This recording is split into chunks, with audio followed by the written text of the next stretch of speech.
இன்னைக்கு நம்ம வந்து பாத்தீங்கன்னா மகளிர் உரிமை தொகை வாங்குறதுக்கான சில முக்கியமான அப்டேட்டுகள் வந்திருக்கு. அதுவும் கிட்டத்தட்ட 15ஆம் தேதி என்ன ஆகுதுன்னா நமக்கு மகளிர் உரிமை தொகை வந்து கிரெடிட் ஆகும். ஒவ்வொரு மாசமும் பாத்தீங்கன்னா நமக்கு 15ஆம் தேதி தான் மகளிர் உரிமை தொகை வந்து கொண்டு இருந்துச்சு. கடந்த 3 மாதமாக வரல. ஏன் வரலைன்னா அதை முதலே வந்து போட்டாங்க போன கவர்மெண்ட்.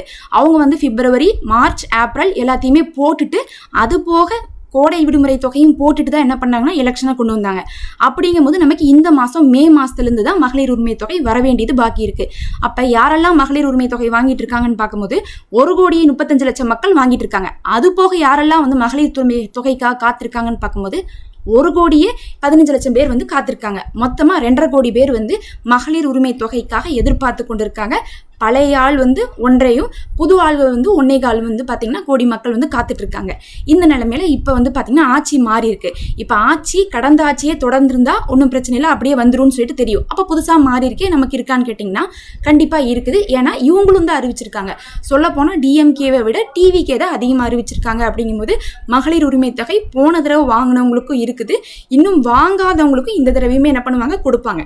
இதை பற்றி அறிவிப்புகளுக்கு ஏதாவது கையெழுத்து போட்டாங்களான்னு கேட்டால் பதவி ஏற்கக்கூடிய விழாவில் முதல்ல வந்து மகளிர் உரிமை தொகையுடைய கையெழுத்து தான் போடுவாங்கன்னு எதிர்பார்க்கப்பட்ட நிலையில அதை போடாம அவங்க என்ன பண்ணியிருக்காங்கன்னா கரண்ட் பில்லு வந்து ஃப்ரீ கொடுத்துருந்தாங்க. 200 யூனிட் வந்து எல்லாருக்கும் ஃப்ரீன்னு கொடுத்துருந்தாங்க.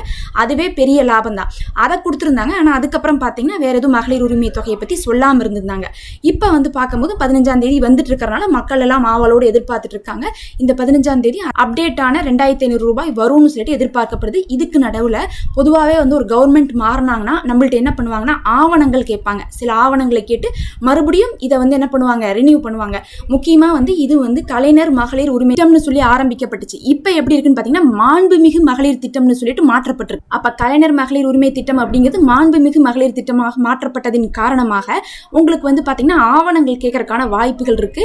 இதுவரையும் எந்த ஒரு ஃபார்மையோ ஃபில் பண்ண சொல்லலை. சொல்லாட்டினாலும் கூட ஆவணங்கள் கேட்பாங்க. ஆவணங்கள் எப்போ வேணா எதிர்பார்ப்பாங்கன்னு சொல்லப்படுது. பொதுவாக மகளிர் உரிமை தொகைக்கு வந்து எலிஜிபிள் ஆகிறவங்களுக்கு என்னென்ன ஆவணம் தேவைன்னு பார்த்தீங்கன்னா ஒரு 4 ஆவணங்கள் தேவை. முதல்ல வந்து நீங்கள் வந்து உங்களிடத்துல இருந்து ஆதார் கார்டு பார்ப்பாங்க. ஆதார் கார்டு இருக்கணும். ஆதார் கார்டு எல்லாருக்கும் இருக்கும். ஆனால் ஆதார் கார்டில் ஃபோன் நம்பர் லிங்க் பண்ணியிருக்கணும். அது ரொம்ப முக்கியம்.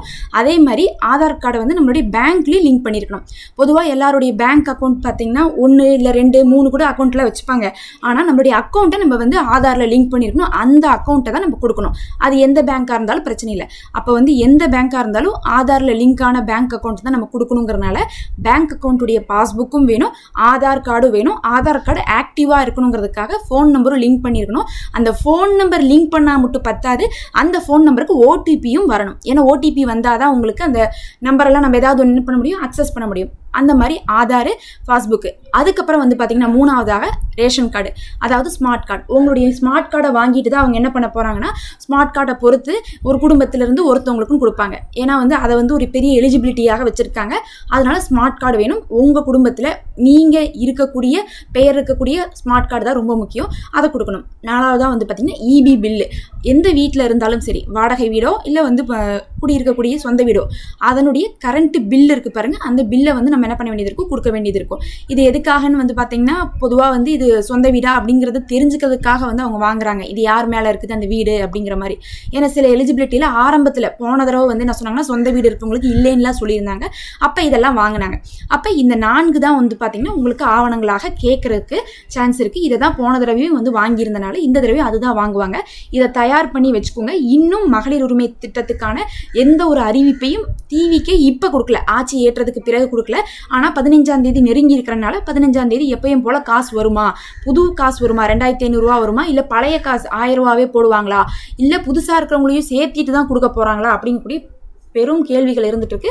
ஆட்சி இப்போதான் அமைச்சிருக்காங்கும் போது அதை பற்றி அவங்க தான் என்ன பண்ணுவாங்க, வெள்ளை அறிக்கை கொடுக்குறேன்னு சொல்லியிருக்காங்க. வெள்ளை அறிக்கை கொடுத்ததுக்கு பிறகு மகளிர் வந்து உரிமை திட்டத்தை பற்றி அறிவிப்பாங்க.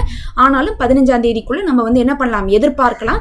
ஆவணங்களை மட்டும் சரி பார்த்து வச்சுக்கோங்க. நம்ம தொடர்ச்சியாக வந்து இதை பற்றியான தகவல்கள் எல்லாம் கொடுத்துட்டு இருக்கோம். நீங்கள் சப்ஸ்கிரைப் பண்ணி வச்சிங்கன்னா இதை பற்றி 6 சிலிண்டர் பற்றி என்னென்ன தகவல்லாம் வந்துச்சோ அதெல்லாம் உங்களுக்கு நம்ம அப்போவே அப்டேட் பண்ணுவோம்.